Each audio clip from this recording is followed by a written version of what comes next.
Olá, muito boa noite a vocês que estão aqui comigo. Iago, muito boa noite, meu caro. Seja muito bem-vindo. Hoje Boa aqui. noite.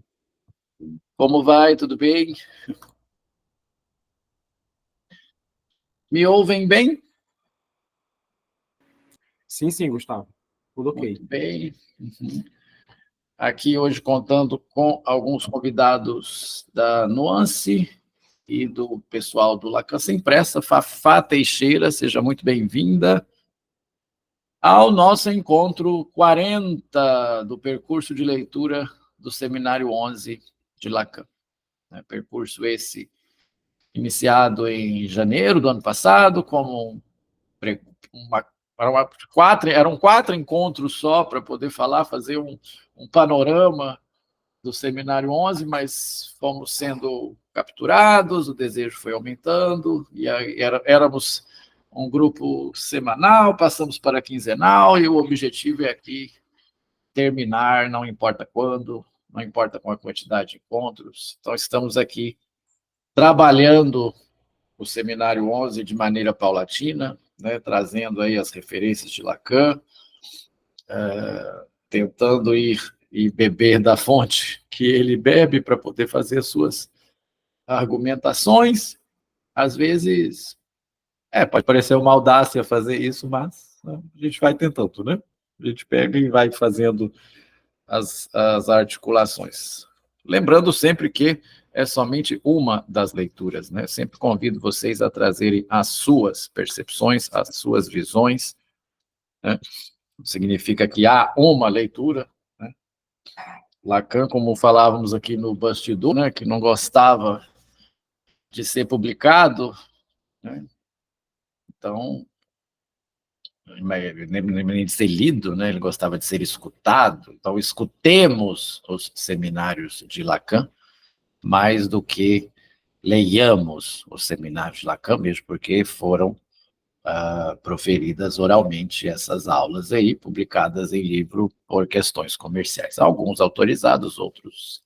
Na verdade, todos autorizados, mas há aí alguma controvérsia de alguma tradução de alguns deles, mas isso é assunto para um outro momento, né? Então, a todos que estão vendo a gravação, bom dia, boa tarde, boa noite. Nós temos a Miriam, nós temos a Isabela, que sempre nos acompanha aí. Nós temos a Silvia, minha querida, que sempre acompanha as gravações, me manda os retornos, né? Sejam sempre muito bem-vindos no nosso grupo, em todas as articulações. Deixa eu falar em grupo, deixa eu ver aqui se tem alguma coisa. Bom, creio, então, que podemos iniciar. A Ana disse que viria, Iago, agora não sei. Ela confirmou a presença. Muito bem. Quem está com o volume aí, Iago? Tô sim. Só confirma aí, nós estamos então na página 109, a minha Isso. acompanha na mesma edição, né? Uhum. Muito bem, então estamos aí na lição 9 do seminário, o que é um quadro, né? Já discutimos aí algumas coisas, e estamos trabalhando a questão do olhar, né? Estamos trabalhando aí todo esse passo que o Lacan deu no seminário 11 para poder fixar, então, a pulsão escópica a partir do lançamento de um livro do póstumo do filósofo Maurice Merleau-Ponty, O Visível e o Invisível. Então, este trecho aqui do seminário, né, depois que ele fala da repetição, da tchiquei, do automaton, depois que ele firma esses dois conceitos, e que foi chamado aqui na publicação do olhar como objeto A minúsculo, nem objeto pequeno a. Então, estamos trabalhando isso aí a passos lentos, indo atrás das referências, olhando os quadros, né? Discutindo bastante coisa, né, Iago? A gente já trouxe muita articulação em cima desta questão do olhar.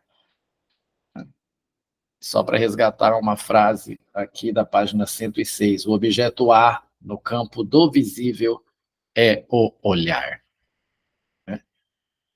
Esse olhar aí que às vezes amedronta, esse olhar que às vezes envergonha, esse olhar que castra, por que não dizer, e esse olhar aí que é colocado como, na próxima parte, ele vai dizer sobre o desejo do outro, né? Que o sujeito se apreende neste olhar. Né? O sujeito apreende ao olhar o desejo do outro e se apreende nesse desejo. A questão do olhar muito presente aí na mitologia, né? Outro dia estava, até acho que comentei no encontro passado a questão da Medusa, e o Lacan comenta alguma coisa aqui da Medusa quando ele fala do Roger Caillois, né? Essa questão do mito da Medusa, né? Que não podia se olhar no olho da Medusa, que você era petrificado, né? Então, decapita-se a Medusa a enganando, né? Fazendo com que ela olhe para o próprio reflexo, então ela vira pedra e ele consegue decapitar a Medusa. Mas vamos lá, sem muitas delongas. Então, na página 109, né? Eu vou seguir aqui hoje, fazer de uma forma um pouco diferente. Eu vou seguir as leituras, vou seguindo a leitura aqui com vocês. Eu vou mostrar alguns quadros aqui que o Lacan menciona, porque eu acho que se a gente visualizar o que ele está falando, né, da pintura que ele está falando, fica mais fácil da gente poder absorver, né, e entender, na verdade, o que ele está dizendo. Né? E só ele já falou desses dois conceitos aqui, que são dois conceitos da pintura.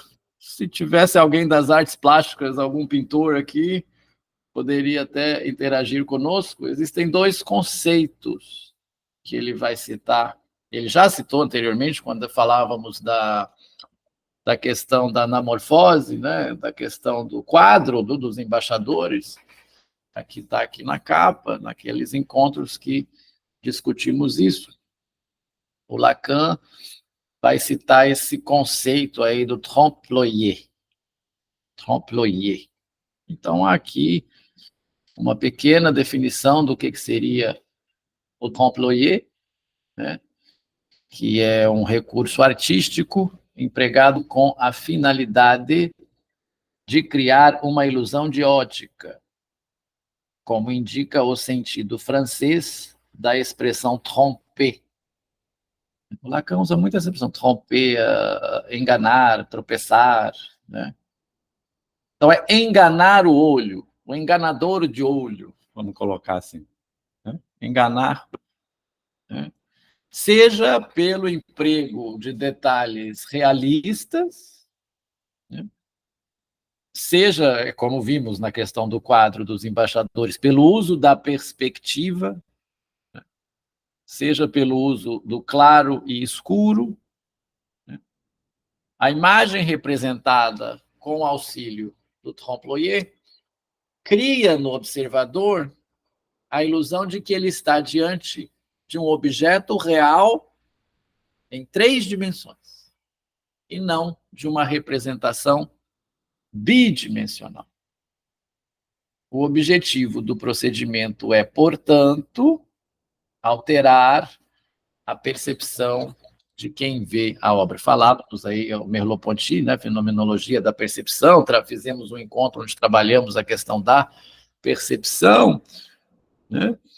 E é uma técnica até atual, né, moderna, né? Se a gente for verificar aí todos os efeitos de imagem que são feitos hoje em dia com as inteligências artificiais, tudo mais, né? Então, não é uma questão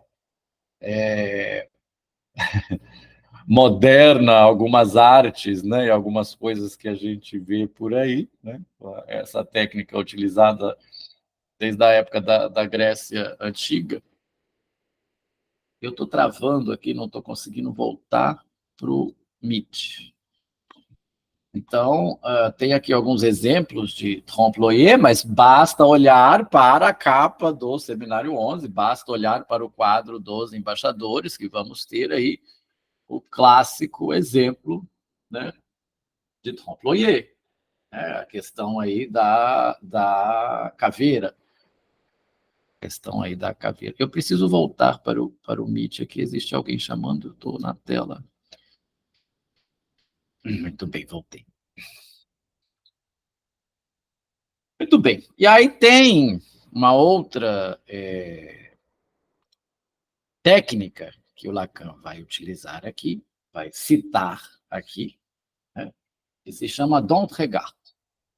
Regard, em francês, olhar, é disso que estamos falando, né? Olha, trompe-l'œil, l'œil de olho, né? L'œil de olho. E ele vai citar também uma técnica do «Don't regard», né? Que o «Don't regard» é tipo, vamos traduzir aí como um domador de olho, né? O que vai te direcionar a olhar para certa coisa ou não. Ok? Então, a minha tela parou de compartilhar, né? Muito bem. Eu tenho aqui alguns exemplos de quadros pintados com esta técnica de trompe-l'œil. Vamos dar uma olhada aqui, que o nosso ponto principal hoje é passear pelas artes e pelas obras que Lacan cita, mas é sempre bom a gente se situar um pouquinho para podermos fazer o percurso de maneira mais completa, de maneira mais absorver melhor. A minha tela voltou, gente? Acho que não, né?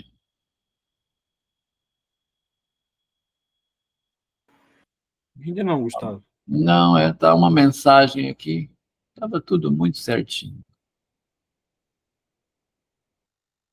Não, algo errado ao compartilhar. Mas o que se passa? O que se passa? É o real do nosso tempo, do qual falava.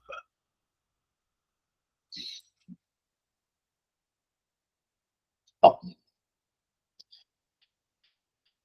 probleminhas técnicos. Então, enquanto isso aqui carrega, vamos lendo aí essa primeira citação aí de Lacan, enquanto carrega aqui. E ele diz o seguinte: ele estava articulando a questão, né, do anteparo, né?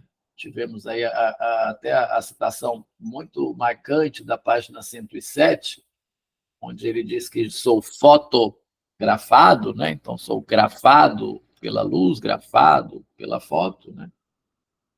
E ele diz aí também na página 107, né, que algo instaura uma fratura, uma bipartidação, né, uma esquise do ser, uma divisão do ser. E aí falávamos sobre a questão do mimetismo, do logro, do anteparo, etc, etc. E ele termina o item anterior, né, é um texto direto, né, uma aula direta, mas aqui ele quadro não joga no campo da representação. Falávamos da questão da representação. Seu fim e seu efeito estão alhures. E aí ele diz da representação no sentido filosófico, ele vai citar aqui Platão novamente. E aí sigamos com o doutor Lacan, que nos diz o seguinte: no campo escópico, tudo se articula entre dois termos que funcionam de maneira antinômica. Do lado das coisas, há o olhar. Quer dizer, as coisas têm a ver comigo, elas me olham, e, contudo, eu as vejo. Eu acho essa passagem muito interessante. As coisas têm a ver comigo, elas me olham, e, contudo, eu as vejo. E trabalhamos muito isso aqui nos encontros, né? A questão do olhar como percepção, como consciência. né? E aí trouxe pessoa, eu vejo como via, mas por trás dos olhos vejo me vendo.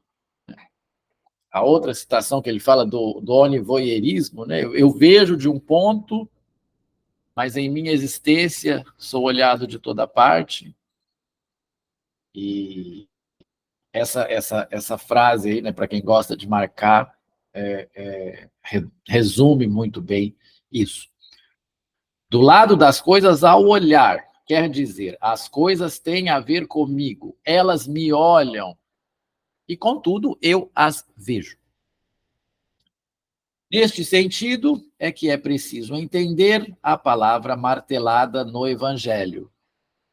Eles têm olhos para não ver. Para não ver o quê? Nos pergunta Lacan.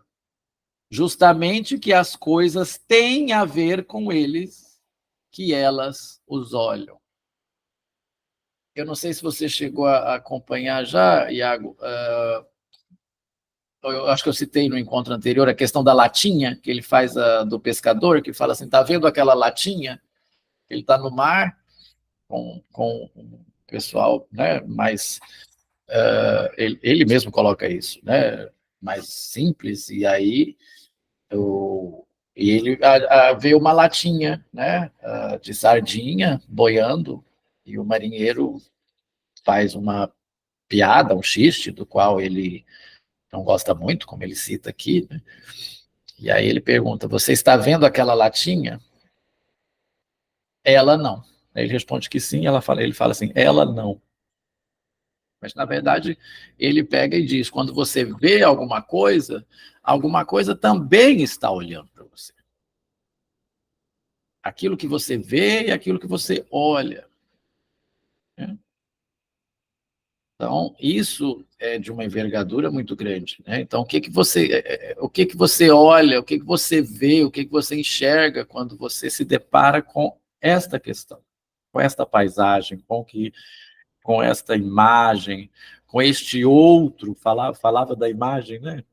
Quando comecei aqui, né? Com o que você depara com esta questão? Né? Então, e às vezes não se vê, é isso que o Lacan firma muito, é a questão do olhar lateralizado, né? Questão anamórfica, do olhar lateralizado. Às vezes, se você olha muito diretamente para uma coisa, você corre de não ver, né? Que é o caso aqui da nossa caveira da capa. Né? Então, tudo isso aí de uma maneira filosoficamente falando, tem uma envergadura clínica muito grande. Né? Aquilo que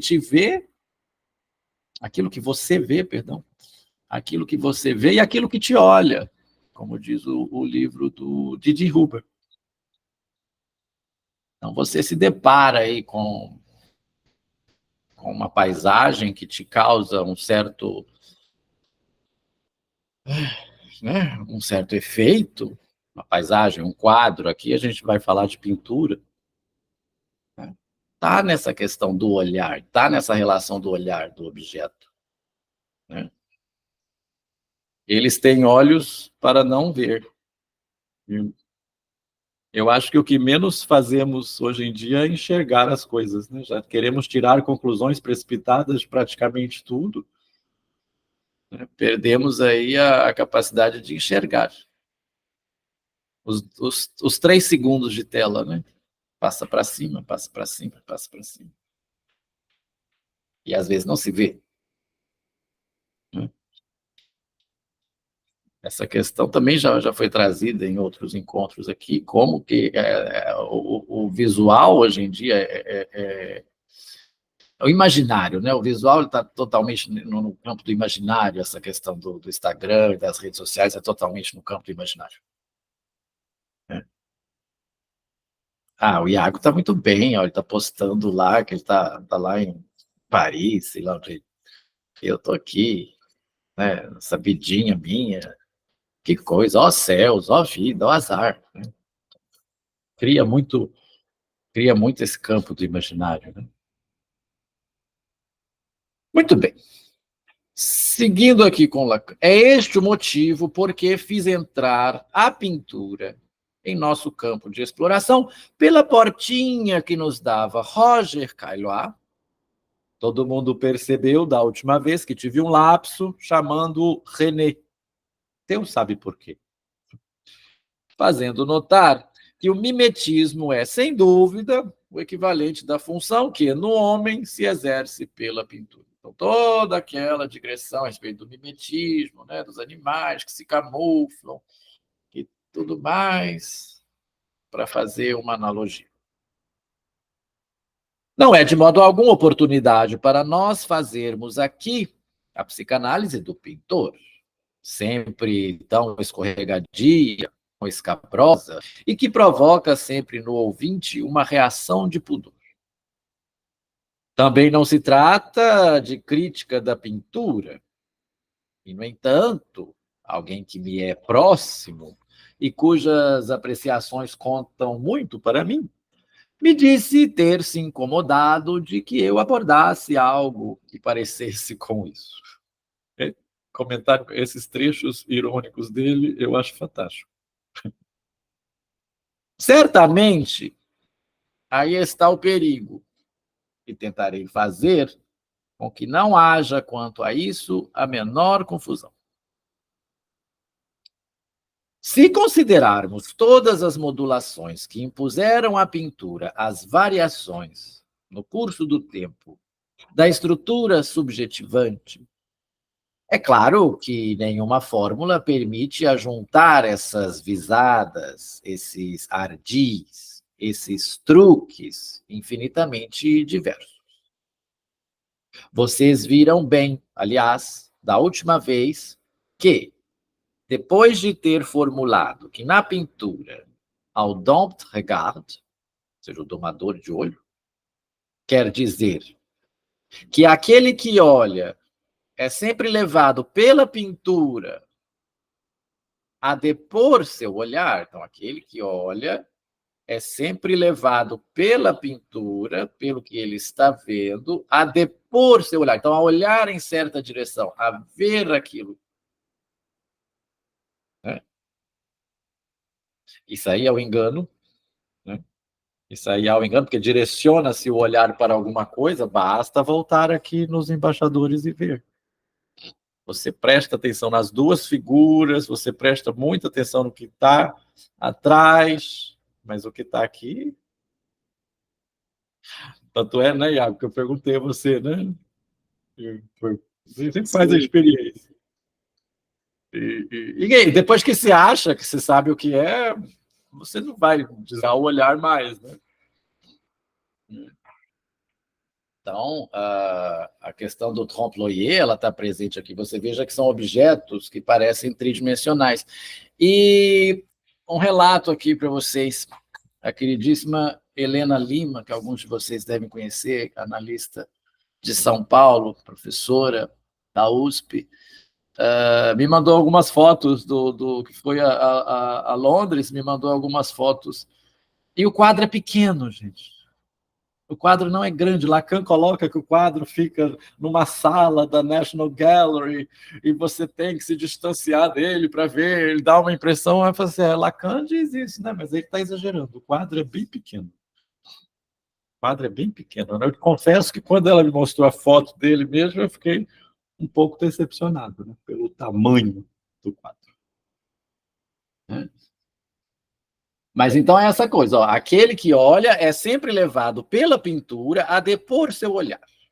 Eu trazia também a correção de que é, no entanto, num apelo todo direto ao olhar que se situa o expressionismo. E aqui era a hora da gente ver algumas pinturas.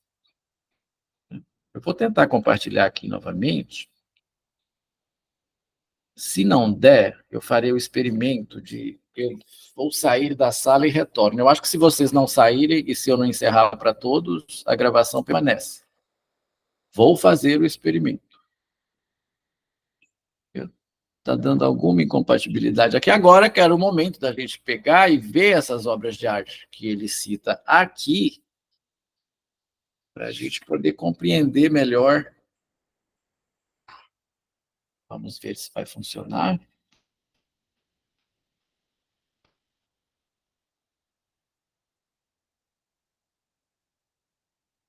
Acho que não, né?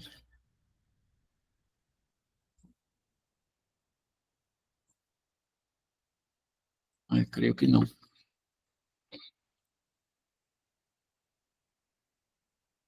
Eu farei dessa forma, então. Não saiam da sala, por favor. Eu vou sair e retorno, porque tá dando algum erro aqui. Normalmente se resolve dessa forma, né? Se não, vocês vão nos Googles aí, eu falo o nome das pinturas e vocês veem. Mas é interessante mostrar, gente. Enfim. Só um instante. Tomara que dê certo, senão vou ter que começar tudo outra vez. Mas tá bom.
Muito bem. Creio que a gravação permaneceu.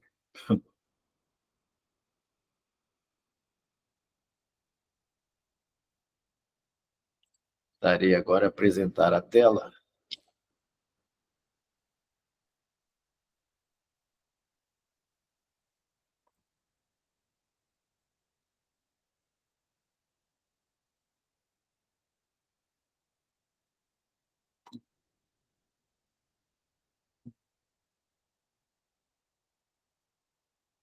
Já está ou não?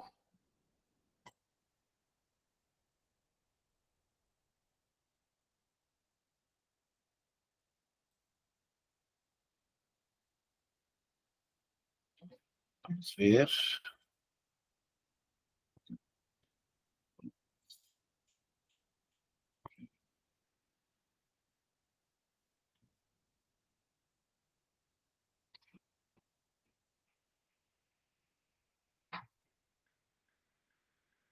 Vou tentar novamente.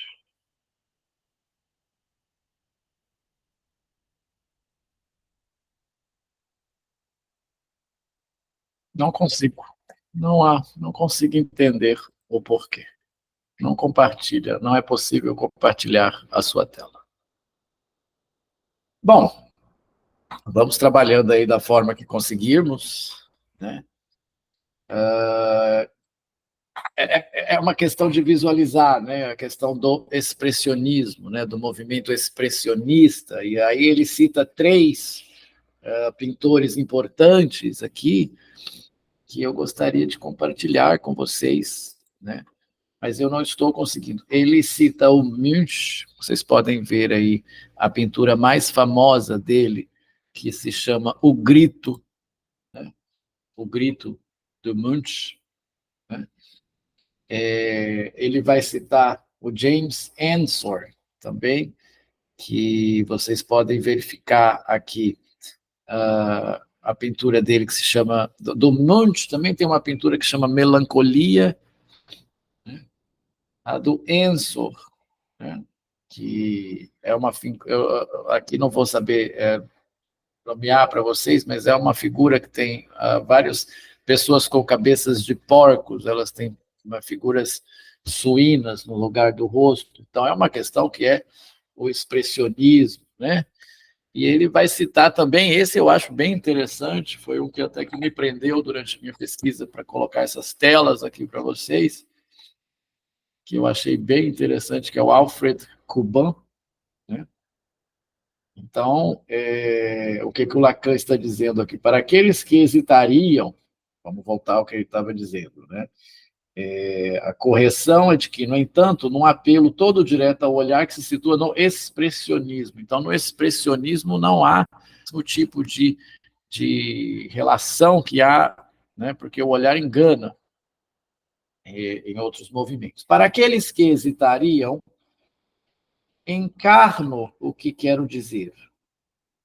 Penso na pintura de um Munch, de um James Ensor, de um Kuban, ou ainda nessa pintura que, curiosamente, poderíamos situar de maneira geográfica como tendo sede no que em nossos dias se concentra da pintura de Paris. Lembrando que estamos em 1964. Em que dia veremos serem forçados os limites desta sede? É mesmo, se acredito no pintor André Masson, com quem falava disso recentemente, a questão mais atual. Lacan e seus contemporâneos aí, né?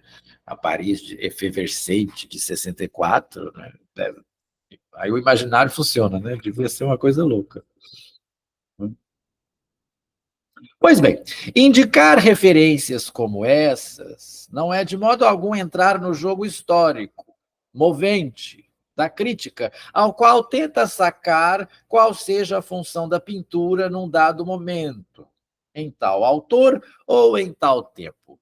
Para mim, é no princípio radical da função dessa bela arte que tendo a me colocar. Sublinho o primeiro, que foi partindo da pintura que Maurice Merleau-Ponty foi mais especialmente levado a inverter a relação que, desde sempre, foi feita pelo pensamento entre o olho e o espírito. Já tratamos disso, né, quando a gente falou da esquise do olho e do olhar. Que a função do pintor é coisa completamente diferente da organização do campo da representação, em que o filósofo nos mantinha em nosso status de estatuto. Nós trabalhamos esta questão também, né, o campo da representação da filosofia. Isso nos trechos, nas aulas anteriores. É isso que ele demarcou admiravelmente, partindo do que chama, isso Maurice Merleau-Ponty, partindo do que chama, com o próprio Cézanne, né, Paul Cézanne, esses azuizinhos, esses marronzinhos, esses branquinhos, esses toques que chovem do pincel do pintor. Também tinha uma tela do Paul Cézanne aqui para mostrar para vocês. Procurem as telas, e ele está se referindo aí aos pequenos detalhes, aos marronzinhos, aos branquinhos, né? Ao mínimo de detalhe. Fica um pouco mais difícil trabalhar assim, mas eu não sei o que está acontecendo, mas vamos seguindo. O visual ia impactar bastante, né? E pode me interromper, pode perguntar a qualquer momento, tá? É até melhor para mim. Então, aí o Lacan pergunta: o que é isso? O que é que isso determina? Como é que isso determina alguma coisa? Então, veja, olha as perguntas do Lacan. O que isso determina e como é que isso determina alguma coisa? Isso já dá forma e encarnação ao campo no qual o psicanalista se embrenhou seguindo Freud. Com o que em Freud é ousadia louca, que, nos que o seguem, logo se torna imprudência. Veja isso. Uma subversão aí, né? Freud sempre marcou, com infinito respeito, que ele não pretendia destacar o que da criação artística constituía o verdadeiro valor. E se nos textos que o Freud fala sobre a questão da arte, o Freud tem o texto lá sobre o Da Vinci, né? Freud tem textos aí quando ele fala da sublimação como arte, então a arte seria uma forma de sublimar, né? Inclusive no mal-estar da civilização. Bom, reza a lenda e alguns biógrafos que a sublimação, existia um artigo metapsicológico só sobre a sublimação. Então, conta-se a lenda que esse artigo foi destruído pelo próprio Freud. O Freud fazia muito isso, ele escrevia e botava fogo. Inclusive, quase ficamos sem o projeto, né? Sabe o projeto? É o projeto da psicologia científica, os rabiscos dele lá, né? Que começou a escrever no trem e tal. Isso foi passado a Marie Bonaparte, mas com a condição de que nunca fossem publicados, né? E quase se perderam durante a guerra. Marie Bonaparte guardou esses manuscritos até no invólucro à prova de água, né, para se caso molhasse, eles não se perdessem. E aí, pós-mortem, foi publicado. Então, senão ficaríamos aí sem os primórdios do Freud. Então, Freud e o Freud também sempre gostou de arte, né? Ele faz a leitura do Da Vinci, né? E aqui o Lacan vai citar a pintura do Da Vinci, que é a Virgem e o Menino Jesus. Né? Então, como forma de a arte, então, como forma de sublimação, né? Como uma das formas de sublimação, sendo então a sublimação o quê? Um dos destinos da pulsão. O Freud, quando se questiona da pulsão de morte, além do princípio do prazer, quando ele vai elaborar a questão da pulsão agressiva, né? A agressividade no mal-estar da civilização, que o que é agressividade? Essa porção de pulsão que ela não encontra a sublimação, então ela se transforma em agressividade, né? Ele faz aí alguns e vários outros pequenos textos, né, onde ele analisa obras de arte, ele faz esse tipo de referência. Mas veja que o Lacan está dizendo, o que o Lacan está dizendo, ele não pretendia destacar o que da criação artística constituía o verdadeiro valor. A questão do valor da obra de arte. Quem é que dá o valor da obra de arte? Acho, talvez quem vê, né? Talvez quem recebe aquilo. Quem é que dá o valor de uma obra, né? Você pega o Kant aí na Crítica do Juízo, por exemplo, ele vai fazer esses questionamentos, né? O belo e o sublime. O que é belo? O que é belo para você, às vezes, não é belo para mim. O sublime ainda é uma coisa, olha, sublime, ele é mais. O sublime é mais. Uma coisa que se assemelha, quase se endeusa, se assemelha a Deus. Então, sem entrar muito no mérito, mas a crítica do juízo já era isso. O que é uma obra de arte? O que dá valor a uma obra de arte? Tem um quadro aqui atrás de mim, que não faço ideia de quem seja, mas é legal, tá aí. Belo, não sei, vai depender. Qual o valor dele também, não sei.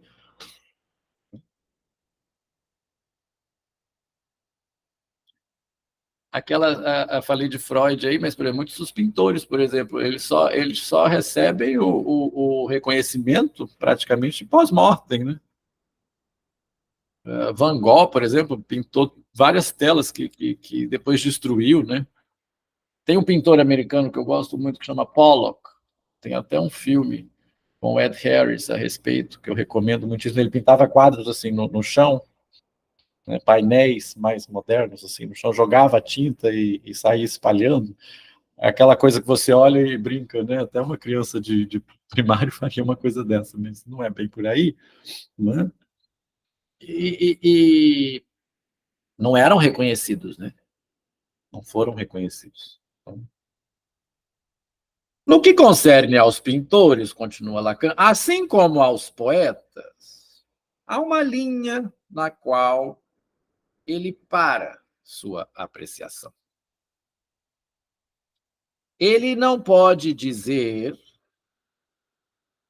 ele não sabe o que ali, para todos, para os que olham ou que ouvem, constitui o valor da criação artística. Então, nem o poeta sabe dizer, nem o pintor sabe dizer o que constitui o valor da criação artística. Né? Ele, no caso aqui, está citando ele, Freud.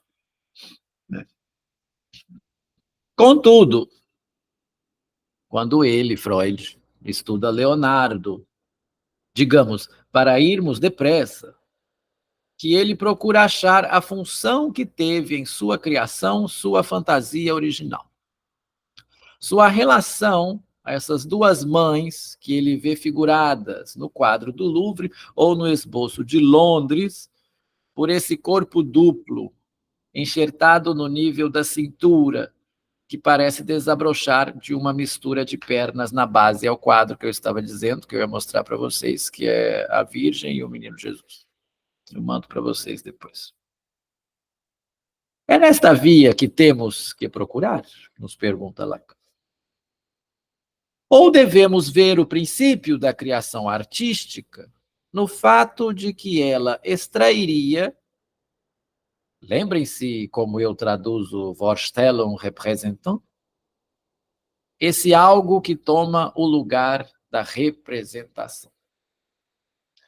Vorstellung representant, representante da ideia. Nós temos a Vorstellung, que é a ideia, que é o pensamento. Representant, representante da ideia. Mecanismo do recalque. O que é o mecanismo do recalque? É você subtrair e recalcar, vamos dizer assim, o representante da ideia que causa desprazer. Você tem a ideia da Vorstellung, você tem aquela ideia mais o afeto que ela representa, então é o representante dessa ideia, né, que é recalcado. Essa é uma questão interessante. Significante e significado. Acho que se Freud caminhasse assim um pouquinho, porque ele é, né, contemporâneo, de Saussure, né? Então, o Freud não tinha essas terminologias, né? Significante, significado, porque isso foi colocado por Saussure em 1911, 1912, então eles estavam caminhando juntos. Mas nós temos a imagem acústica, poderia ser aí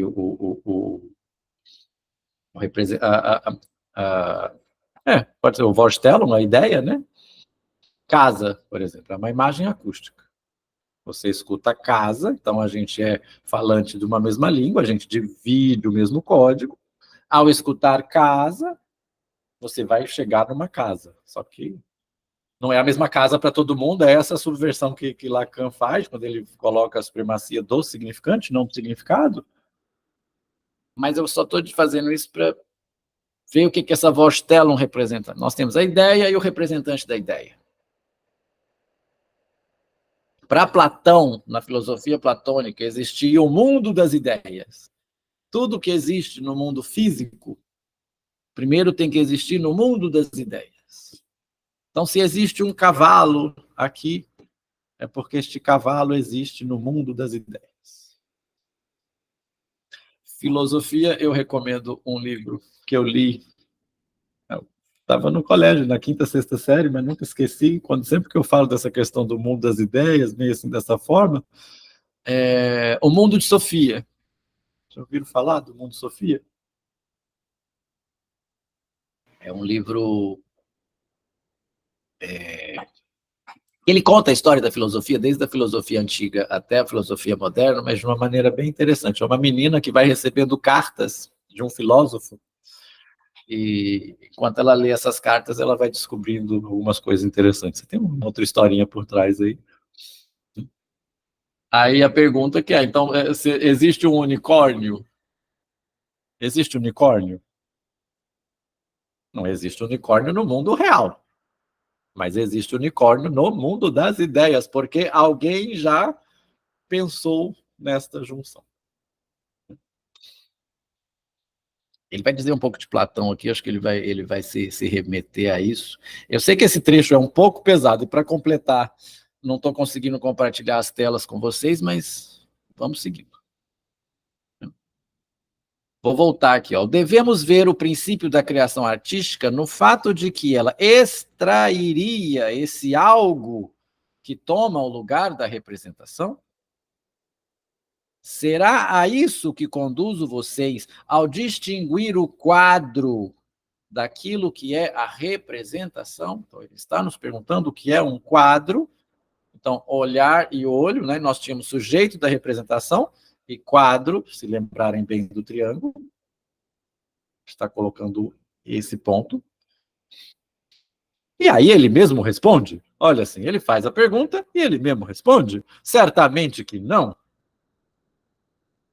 Salvo em trabalhos muito raros, salvo numa pintura que às vezes emerge, pintura onírica, e como é rara e apenas situável na função da pintura.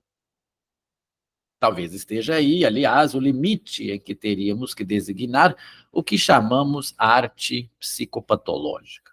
Vou entrar no mérito. O que é a criação do pintor é estruturado de maneira bem diferente. Justamente na medida em que restauramos o ponto de vista da estrutura na relação libidinal, talvez que chegue o tempo em que possamos interrogar com proveito, porque nossos algoritmos nos permitem melhor articular a resposta, o que está em jogo na criação artística. O que está em jogo na criação artística é o questionamento de Lacan.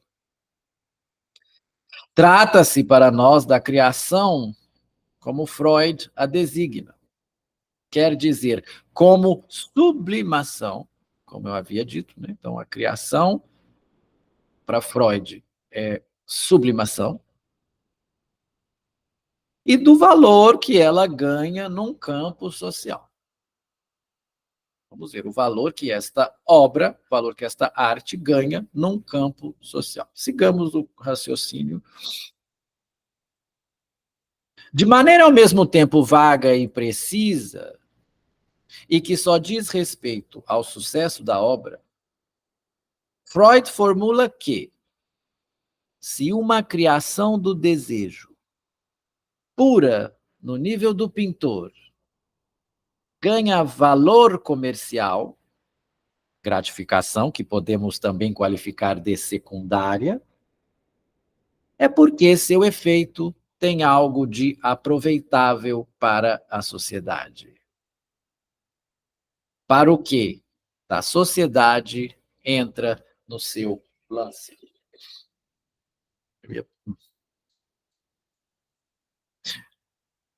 Vamos ler isto novamente, olha. De maneira ao mesmo tempo vaga e precisa, e que só diz respeito ao sucesso da obra, Freud formula que, essa aí tá com caneta na mão, né? Lembrei da Ana no outro encontro, né? Que estava com destaque, né? Eu sei que vocês gostam. Ó, se uma criação do desejo, pura no nível do pintor, ganha valor comercial, né? É porque seu efeito tem algo de aproveitável para a sociedade. Caramba, mas tem obra de arte que é horrível, mas que ela provoca algum impacto, né? Você pega as pinturas de Goya, por exemplo, elas são terríveis, elas são feias, representações esquisitas de coisas estranhas, né? gratificação, que ele fala, gratificação que podemos também qualificar de secundária, né? Esse valor comercial é uma gratificação secundária. Perceba que a glória do artista não é nem mesmo, não é muitas vezes ter dinheiro, né? É que você aprecia a obra dele. Esse é o fato, né? Meu pai é um cozinheiro de mão cheia. Ele fala muito assim: a graça que tem de fazer as coisas é o prazer da pessoa comer e gostar. É isso que movimenta a cozinha, o cozinheiro. Uma escritora que eu gosto bastante é Gustavo Hilda Hilst. E ela Sim, falava muito que o desejo dela era ser lida, assim, sabe? Ser sim, lida, sentar e conversar com ela, me diz o que você achou desse livro. E ela escrevia, parece que não era muito fácil assim, de compreender a prosa dela, sim, apesar que sim, eu gosto sim. bastante. E ela falava muito isso. E aí, na hora que você citou, eu lembrei disso dela. A gente, todo escritor deseja ser lido, não é dinheiro, eu quero ser lida. É. Hilda Hilst, estudei muito Hilda Hilst na faculdade. Subversiva também, né? Eu não lia muito antes, aí meu primeiro contato com a literatura assim, foi com ela, assim, foi um susto, eu gostei bastante. Foi um susto. Foi um susto daquele. Não é uma porta de entrada muito comum na Pois é, poesia, eu fiquei principalmente, pensando né? nisso depois, assim, meu Deus. Ah, muito bom. Eu com 12 anos eu lia Nelson Rodrigues, mas tudo bem, né? Eu estava pesquisando os livros dele ali e fiquei com vontade de comprar.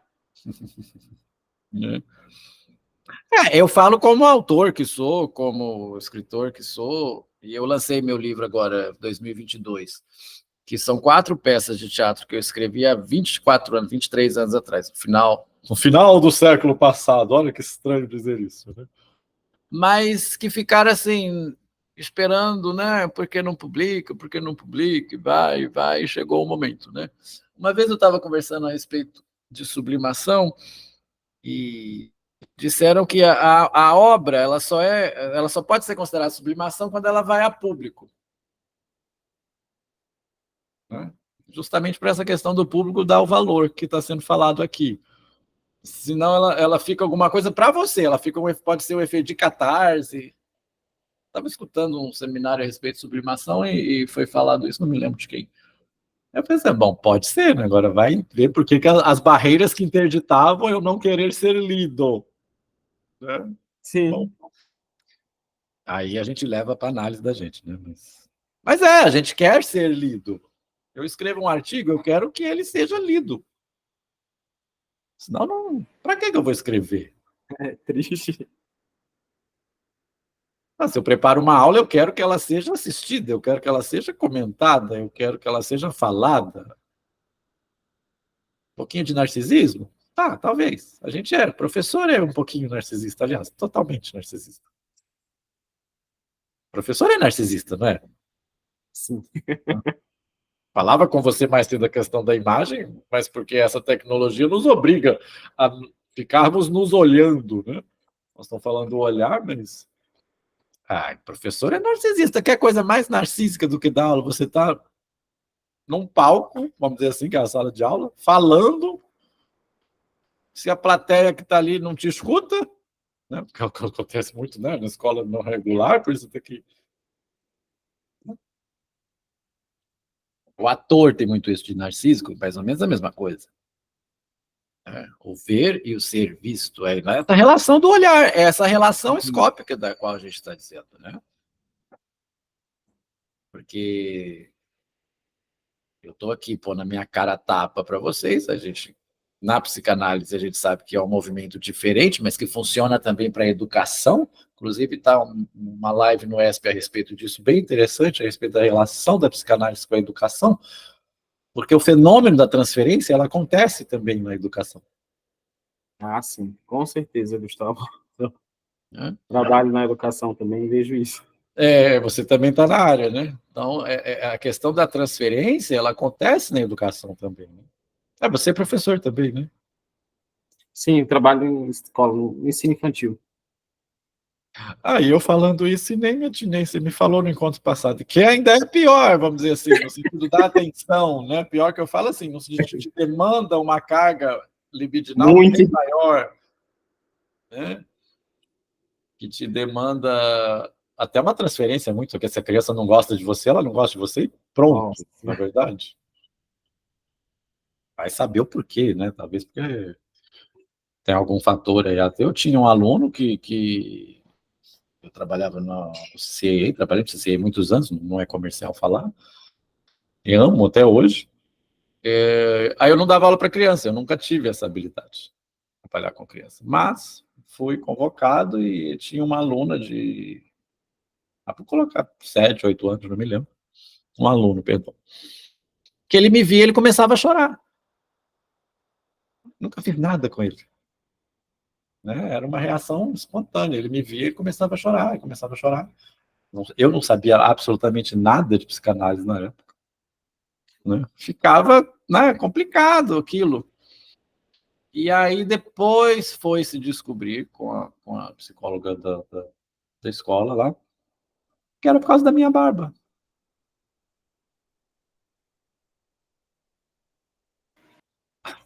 Tá explicado, né? Agora, o porquê? A gente não. Mas era por causa da minha barba. Ele não gostava do tio de barba. Vai Como saber. que. Olha, né? Agora, vai saber o que é essa barba, né? Então, só para um analista que, né, um psicólogo saberia, mas veja, essa é uma relação transferencial desse ponto, é uma relação transferencial no sentido de com o próprio saber, né? Uma transferência com o saber, que é o que nos move aqui, agora, nesse momento, é um movimento de transferência. Transferência até minha com vocês, de vocês comigo, de nós todos com o texto que estamos trabalhando. Mas agora pensa, eu falava com você que o Lacan não gostava de ser lido, né? Que é o que está escrito aqui, nós lemos aqui no final que ele falou, que ele não gostava de ser lido. Então ele vai contra a Hilda aí, né? Então não vamos julgar a arte psicanalítica de Lacan, né? Ela nunca, se é que ela é uma sublimação. Bom, enfim, viajei agora, mas enfim. Vamos seguir aqui, vamos. Dê essas quebradas, sempre tragam seus comentários, eu gosto disso. Me lembrou agora de Hilda, que bom. Tem coisas interessantes de Hilda, depois eu posso lhe mandar. Bom, voltemos aqui. Ó. É porque seu efeito tem algo de aproveitável para a sociedade. Para o que da sociedade entra no seu lance. O que da sociedade entra da obra do artista. E às vezes eu me pergunto muito o que ele quis dizer com isso.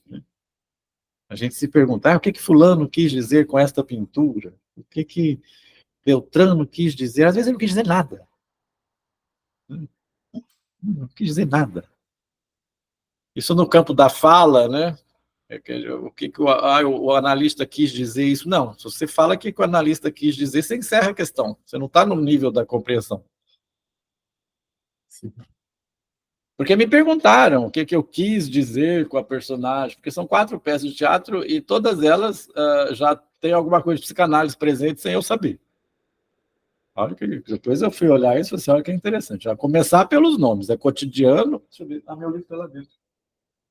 Cotidiano é uma comédia, tá? Cotidiano, tudo bem. Divã, que era num salão de beleza, etc, etc. Então, tipo, depois aí veio depois uma coisa com a Lília Cabral, com o mesmo nome. Então, talvez foi umas coisas assim que me impediram de publicar, que eu falei, isso aqui não é novidade mais.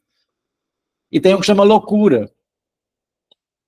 E a personagem, ela poderia colocar como um surto, ela tem um surto psicótico. Só que eu não sabia o que era um surto psicótico, eu escrevi. E tem um monólogo que chama Bárbara, que é também uma representação de um surto, me disseram. Aí me perguntaram, você quis dizer? Me disseram, porque eu não sei se é e não quero saber se é, entendeu? Me disseram, interpretaram dessa forma, esse me disseram. O que você quis dizer com o surto de Bárbara? Eu falei, nada. Nada. Parece que tem muitos, assim, que gostam até de ser, mas não gostam de ter que explicar, sabe? Eu já vi muitos artistas dizendo que não gostam de ter que explicar. Na verdade, quando pedem explicação, ou então quando fazem essa pergunta que você disse aí agora, o que é que você quis dizer, me explique melhor. Parece que. Explicar a arte é você tirar todo o valor e o efeito dela, né? Tá uma raiva. O Bergman falava isso, às vezes eu não quis dizer nada. Tem o filme Beleza Americana, já viu? Não, eu nunca assisti. Procure o filme Beleza Americana, tem um personagem lá que ele é fascinado e ele pega a câmera dele e fica filmando coisas aleatórias, né? Aí tem uma sacola, ele fica filmando a sacola, passeando no vento assim. E aí a frase dele é marcante, ele fala assim, às vezes há tanta beleza no mundo que dói. Acredito. Aí ele fica filma a sacola voando. Se eu for perguntar o que ele quis dizer com aquela sacola voando, é a beleza para ele, tá vendo? A frase dele é essa. Às vezes há tanta beleza no mundo que dói. Mas muito bem. Vamos seguindo aqui. Fiquemos ainda no vago para dizer a obra. Fiquemos ainda no vago para dizer a obra. Isso as acalma, as pessoas, as reconforta, mostrando-lhes que pode haver alguns que vivem da exploração de seu desejo. Os merchants, por exemplo, daqui a pouco ele vai citar os merchants, né? Os marchands, os merchants. Os editores, né? Quem trabalha, né, por obra, né, encomendada. Mas, para que aquilo as satisfaça tanto, é mesmo preciso que ali haja também esta outra incidência, que seu desejo, o deles, de contemplar, encontre naquilo alguma pacificação. Então veja que é uma coisa de mão dupla, né? É o ver e o olhar. Uhum. E aqui abrimos aqui o nosso campo para outras artes, mas aqui ele está dizendo especificamente da pintura, né? Isso lhes eleva a alma, como se diz, quer dizer, os incita a eles a renúncia. Vocês não veem que aqui se indica algo dessa função que chamei de Don't-Regard, o domador de olhos, enganador de olhos. O Don't-Regard, disse da última vez, também se apresenta com a face, eu já ia falar com a face, olha como é que é a leitura, né? Eu ia falar com a face, né? Do trompe-l'œil. No que tenho o ar de ir em sentido no que tenho o ar de ir em sentido contrário ao da tradição que situa sua função como muito distinta da pintura. Não hesitei, contudo, em terminar da última vez, marcando na oposição das obras de Zeuxis e Passários a ambiguidade de dois níveis, o da função natural do logro e do trompe-l'œil. Isso foi na aula que ele citou na página 104. Isso está na página 104, onde ele conta o apólogo envolvendo Zeuxis e Passários, né? Que diz que Não, vou ler aqui porque é curtinho. No apólogo antigo envolvendo Zeuxis e Passários, está na página 104, se quiser acompanhar. O mérito de Zeuxis é ter feito uvas que atraíram os pássaros. Ele pintou uvas tão perfeitas que enganavam os pássaros. O que é enfatizado não é, de modo algum, o fato de que essas uvas seriam uvas perfeitas. O que se enfatiza é o fato de que se tenha enganado até o olho dos pássaros. Trompe-l'œil. Enganar o olho. A prova é que seu confrade Passários triunfa sobre ele, por ter sabido pintar sobre a parede uma cortina. Uma cortina tão parecida que Zeuxis, virando-se para ele, lhe disse: Então, agora mostre o que fez por detrás disso. A cortina era tão perfeita. Não, mas o que tem atrás? Não tem nada, né? Pelo que é mostrado, o que se trata mesmo é de enganar o olho, né? Triunfo do olho sobre o olhar. É isso que ele está citando aqui. Voltando aqui à página 112.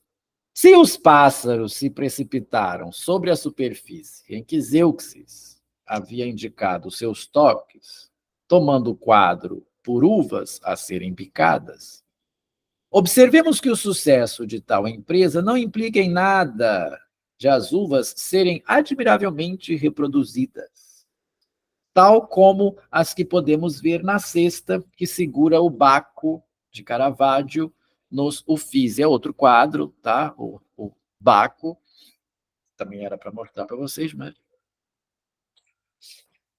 Se as uvas fossem assim, então a gente queria mostrar para vocês as uvas para acompanhar isso aqui, né? Se as uvas fossem assim, é pouco provável que os pássaros se tivessem enganado. Pois, por que veriam os pássaros uvas nesse estilo que força as coisas? A gente veria que não são uvas assim tão naturais que estão nesse quadro. Deve haver ali algo de mais reduzido, de mais próximo do signo, no que pode constituir para os pássaros a uva como sua presa. Mas o exemplo oposto de Parrácios torna claro que, ao querer enganar um homem, o que lhe apresentamos é a pintura de uma cortina, quer dizer, de algo mais além do que ele quer ver. Isso é interessante, né? Agora me mostra o que tem por trás disso, né? É uma cortina, é um véu, é algo que esconde, é algo que... Olha, me mostre mais além do que ele quer ver, né? E de que se trata a psicanálise, a não ser de se levantar o véu que cobre o real, né? Desvelar as coisas. É aqui que esse apólogo ganha valor, em nos mostrar por que Platão protesta contra a ilusão da pintura. Platão, que eu citei anteriormente, né? A questão não é que a pintura ofereça um equivalente ilusório do objeto, mesmo se aparentemente Platão pode exprimir-se assim. Tudo que existe no mundo real é porque existe no mundo das ideias. Agora, a representa... Já ouviu falar que a palavra mata a coisa? Já ouvi isso. Então, a palavra mata a coisa. Se você dá nome para aquilo, né? Você mata a ideia. Você mata o representante da ideia. Então, por isso que, se você pinta um cavalo, eu estou pensando num cavalo marrom, por exemplo, né? Claro, de 4 patas, mas se você quiser pensar num cavalo de mais patas, qual o problema? Talvez você esteja delirando. E aí eu tenho que escutar isso. Estou brincando assim, fazendo analogia, mas não é necessariamente assim, né? Então,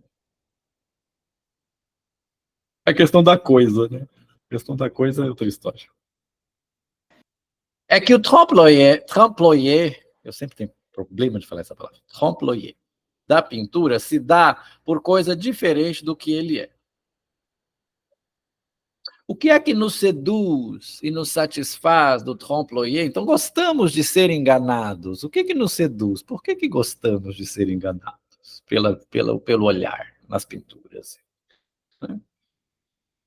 Por que eu sempre brinco, né? Por que a gente gosta quando a pessoa não vê a caveira aqui, não sabe onde está? Né? Por quê? Quando é que ele nos cativa e nos põe em jubilação? Então, esse movimento de ser enganado pelo olhar, aqueles joguinhos de percepção, eu trouxe um aqui. Quantas faces você vê nesta figura? Onde está a mulher? Né? Por que isso nos cativa? Às vezes o desenho é tão perfeito que você fala assim, onde está a mulher? E às vezes tem um que você olha, de um lado você vê uma coisa, você vira o olho para outro lugar, você vê outra coisa. No momento em que, por um simples desdobramento de nosso olhar, podemos nos dar conta de que a representação não se move com ele e que ali há apenas trompe-l'œil. O que representa ali não está movendo com o olhar. Eu só estou vendo outra coisa. Só estou vendo outra representação. Mas a representação está ali. O que aquilo representa está ali. No momento em que, por um simples desdobramento de nosso olhar, podemos nos dar conta que a representação não se move com ele. Pois nesse momento ele aparece como sendo coisa diferente daquilo pelo que ele se dava. Ou melhor, ele se dá agora como sendo essa outra coisa.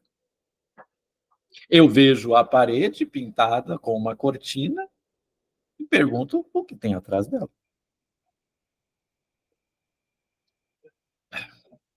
Não deixou de representar a mesma coisa. O quadro não rivaliza com a aparência. Ele rivaliza com o que Platão nos designa mais além da aparência como sendo a ideia. Isso que eu estava dizendo.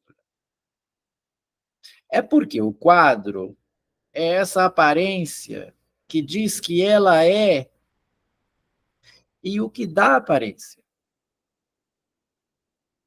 Vamos ler de novo. Ó. O quadro é essa aparência que diz que ela é o que dá aparência.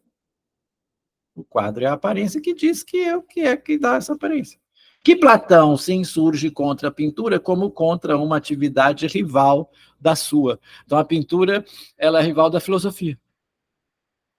Se aquela aparência está ali, o quadro está representando aquilo ali, você não vai imaginar mais. Você não tem que fazer o exercício mais de pensar, de filosofar, de pensar no que é. Essa outra coisa é o A minúsculo. O objeto pequeno A. O objeto de desejo, que ele está dizendo, que é o olhar como A. Objeto pequeno A. Em torno do qual se trava um combate, né, cuja alma é o trompe-l'œil.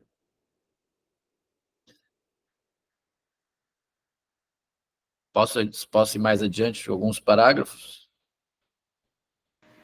Pode ser, Gustavo. Nós temos aí alguns minutinhos ainda. Ficou medo de estar um pouco já demais. Mesmo que ainda sem as imagens, mas tudo bem, vamos lá.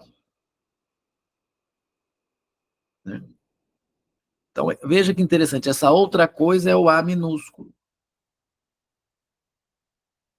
A ideia. Né? É porque o quadro é essa aparência que diz que ela é o que dá aparência. Ah, mas a palavra mata a coisa. Poxa vida. É o objeto A. O objeto A, que, entre tantas outras coisas, é o objeto causa de desejo. É o que você busca. Que pode estar representado aí na questão escópica. O pintor coloca em sua obra o que ele busca, quiçá. Veja que certos pintores fazem sempre o mesmo tema, vamos colocar assim, né? Se tentamos figurar concretamente a posição do pintor na história, apercebemos-nos de que ele é fonte de algo que pode passar ao real e que o tempo todo, se assim posso dizer, nós arrendamos. O pintor, dizemos, não depende mais de nobres mecenas, mas a situação não mudou fundamentalmente com o Marchand. É também um mecenas, e da mesma laia, que comercializa a obra, né? Da mesma laia.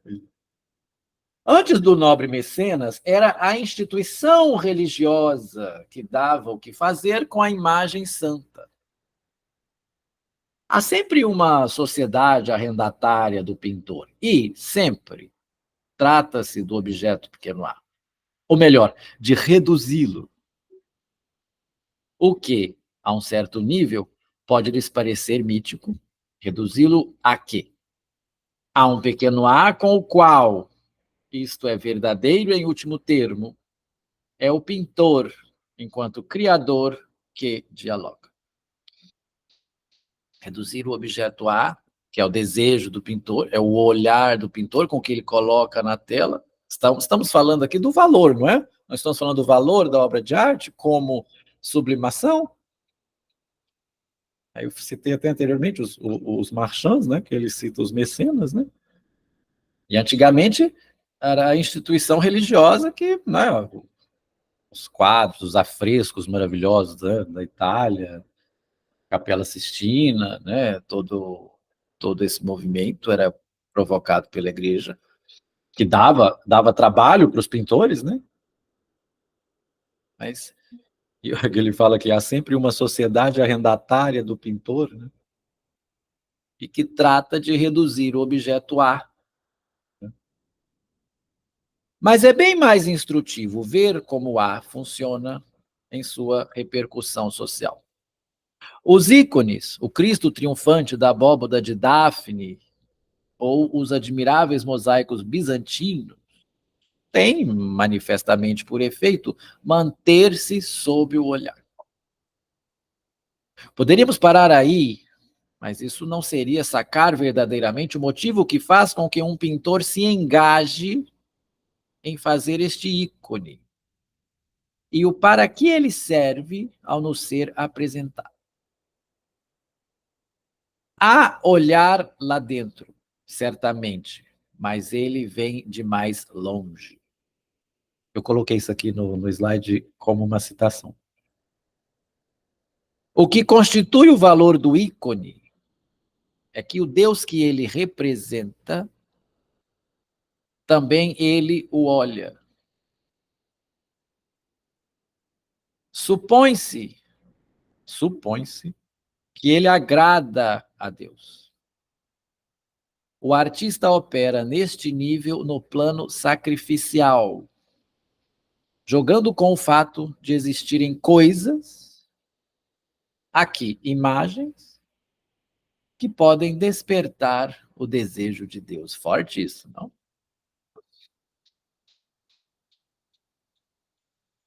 Qual que é a representação de Deus? Alguém já viu Deus? Nós temos uma representação de Deus muito baseada na arte barroca, né? Nos quadros, nos afrescos, né? Aquele famoso quadro da criação do mundo, né? Com os toques dos dedos, né? Uhum. Que Deus criou, né? Mas veja, o artista opera jogando com o fato de existirem coisas que podem despertar o desejo de Deus. Isso aí me lembrou o objeto pequeno A, quando falou despertar o desejo de Deus. Sim, Quanto causa do desejo. É realmente isso. Deus é criador.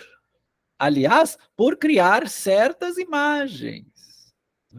A Gênese nos indica isso com o Zelen Elohim, né? Zelen Elohim é imagem e semelhança de Deus, lá do Gênesis. E o próprio pensamento iconoclasta, né, o pensamento de construir ícones, ainda salva isto, que há um Deus que não gosta disso. É mesmo único. Mas hoje não quero me adiantar muito nesse registro, que levaria ao coração de um dos elementos mais essenciais do domínio dos nomes do Pai. É que um certo pacto pode ser estabelecido mais além de qualquer imagem. Aí onde estamos, a imagem continua sendo o turgimão da divindade. Se Javé proíbe aos judeus fazerem ídolos, é porque os ídolos agradam aos outros deuses.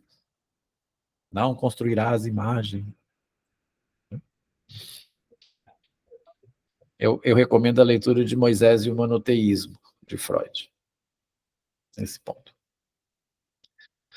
Num certo registro, Não é Deus que não é antropomorfo, é o homem que é solicitado a não sê-lo. Mas deixemos para lá. Ele pega, coloca uma questão aí totalmente, né, sobre a imagem, sobre a criação de ícones, né, criação de representações, e pega, fala, Deus não é antropomorfo, é o homem que é solicitado a não sê-lo. Aí ele comenta, mas deixemos para lá. Ai, ai. Falta só um trechinho para eu terminar. Vamos lá, vamos só. Tudo bem.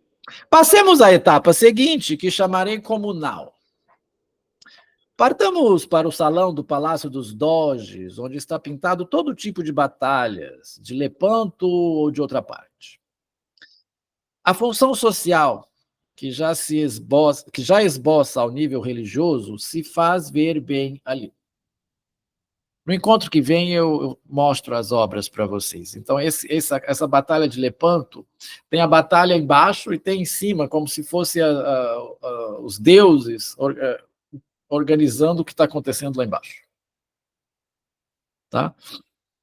Quem vem a esses lugares?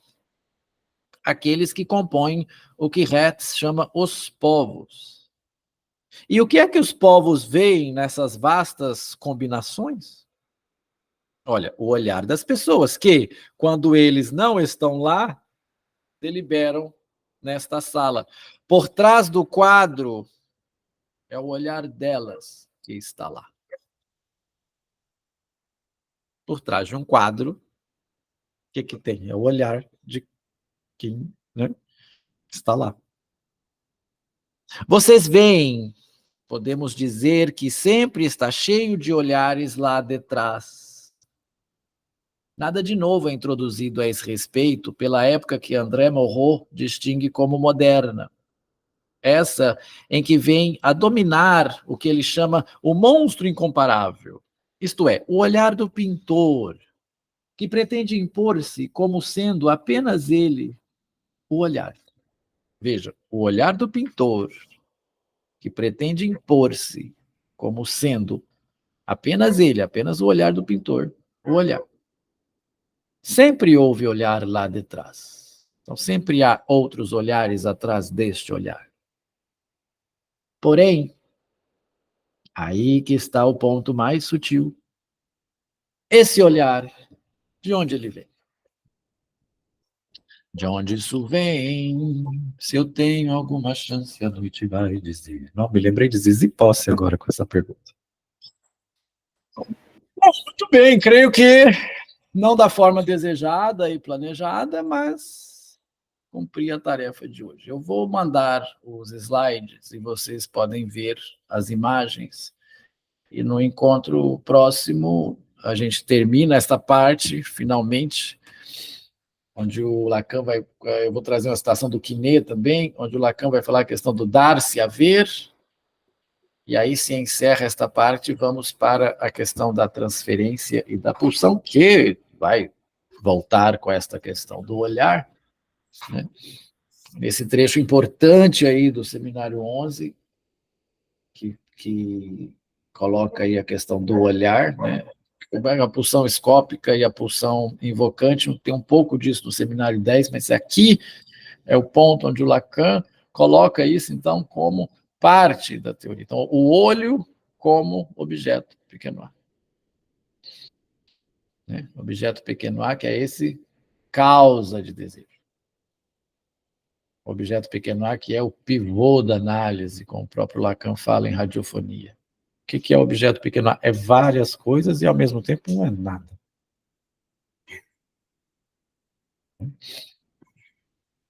O objeto pequeno a, escutei uma interessante esses dias. O fio que perpassa todos os objetos.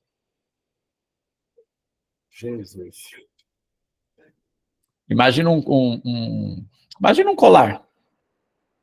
Um colar de miçanga. Você não passa o fio lá dentro? Uhum. Para ele se formar. Então, o objeto pequeno a é isso. É o fio que perpassa e as contas como sendo os outros objetos. Aquilo que te causa Tanto é que, veja que ele é objeto causa de desejo, ele não é objeto de desejo. É diferente. Na minha região se fala muito assim, às vezes o melhor da festa é esperar por ela. Você consegue alguma coisa? Hã? Já ouvi isso aí. Porque às vezes você está tão na expectativa de alguma coisa, né? Você chega e pensa, é isso. Não.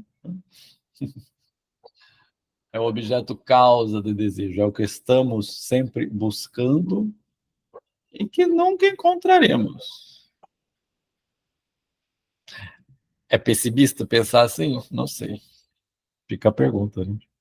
E aí, essa partezinha que tu falou aí, Gustavo, que nunca encontraremos, me fez relacionar com uma dessas técnicas aqui de pintura que a gente falou. Esse aqui é trompe-l'œil, acho que é. É eu enganar o olhar. Bem, já que é impossível de ser aprendido, né?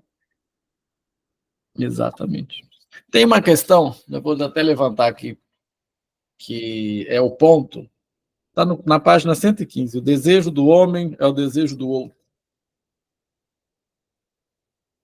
Esse trechinho aí é pequenininho, o finalzinho é pequeno, a gente consegue matá-lo num encontro. Mas é isso. E apreender no olhar o desejo do outro.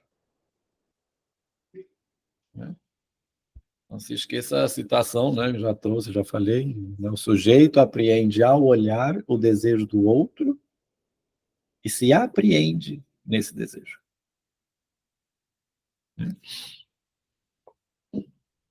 Eu vejo como via, mas por trás dos olhos vejo-me vendo. E aí vai todos esses encontros. Depois, não sei se você já viu esses, onde eu trouxe um trecho do Fernando Pessoa, eu trouxe o Forbes com uma crônica dele. Não. E no final tudo se resume a isso. O desejo do homem é o desejo do outro. Né? Seria interessante ter visto as obras de arte, que era o meu objetivo, mas c'est pas possible. Algo deu errado. Eu tenho que reiniciar, fazer todo aquele movimento. Também o computador está ligado desde cedo, né? Chega na hora que ele fala assim, estou cansado. Né? Muito bem, Iago. Muito obrigado, então, por me acompanhar até aqui. Ficar firme e forte.